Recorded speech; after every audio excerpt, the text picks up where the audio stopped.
That's great. I just want to make sure that crypto has to follow the same rules as every bank, every stockbroker, every credit union, and that is some consumer protection laws. And She says this is about protecting consumers, but is that really her priority, or is she protecting something else? You guessed it, she was protecting something else. The government claimed it wasn't trying to shut down crypto, but now we have proof that they were never interested in consumer protection. This isn't speculation, it's backed by official documents and direct evidence. The FDIC under Biden tried to strangle the industry, with Elizabeth Warren, the self-proclaimed crypto hater, leading the charge. Fast forward to today, Trump is back, and everything is changing. Banks are reopening their doors to crypto. The government is no longer blocking the industry. CBDCs banned by executive order. It feels like a win for financial freedom, but here's the real question.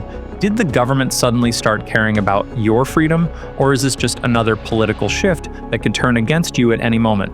Because if history has taught us anything, it's this.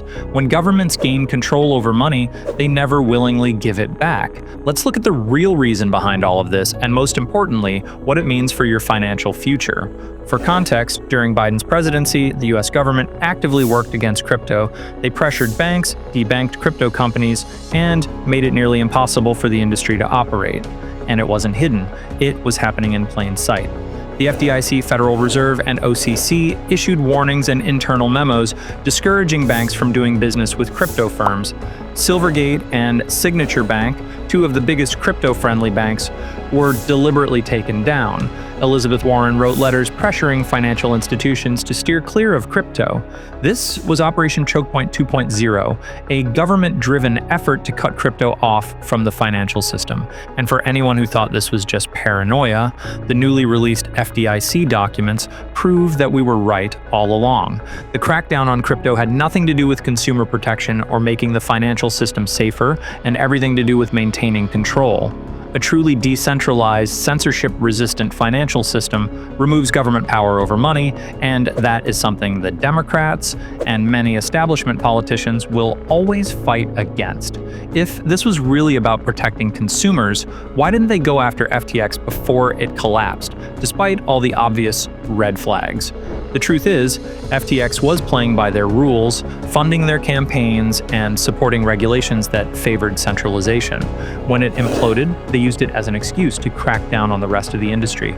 Crypto isn't just an asset class, it's a direct threat to government control over finance, power, and policy. That's why Chokepoint 2.0 happened. It was all about control. Hit the subscribe button if you think this makes total sense. But then, Trump returned, and suddenly, everything changed. Banks are now being encouraged to work with crypto businesses again, and CBDCs banned. Trump signed an executive order preventing the creation of a U.S. central bank digital currency under his administration. New leadership at the FDIC is openly admitting the mistakes of the previous administration. It's a complete reversal. Why? Because government policies are never about principle. They are about power and interest. Trump is a capitalist.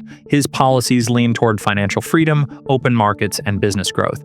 Not because he's a hero fighting for individual liberty, but because this approach benefits him and his broader goals. Think about it.